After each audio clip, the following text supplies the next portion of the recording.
大家好，我是董湘明，今天分享一道虾仁豆腐蒸水蛋的做法，简单易做，营养美味，特别适合老人和孩子。准备几只鲜虾，剪掉虾头，去掉虾线，从尾部第3个关节处更容易操作，这样虾线也不容易断，不会残留到里面。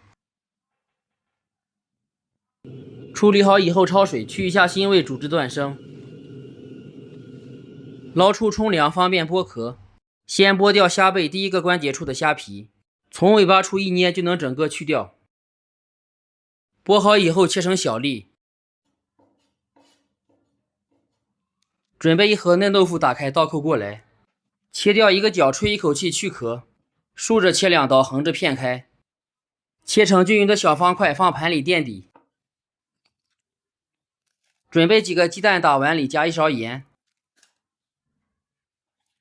加入鸡蛋1半量的温水打散，浮沫飘起来以后撇掉，要不蒸出来会有很多小孔。用蜜漏过滤一下到盘里。上气以后放蒸笼，上面盖一个盘子，防止水蒸气进入，或者也可以用保鲜膜。盖上锅盖，中火先蒸6分钟。鸡蛋表面定型以后撒上虾仁，铺均匀以后再蒸3分钟，时间可以根据鸡蛋的多少灵活掌握。蒸好以后出锅，可以用竹签扎一下来判断。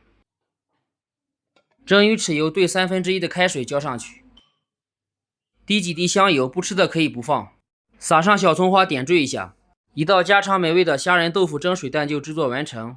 喜欢的朋友可以点赞关注一下。爸爸这样下来，吃吧。烫不烫？有点烫。吃虾仁呗。好的。味道咋样？很好喝。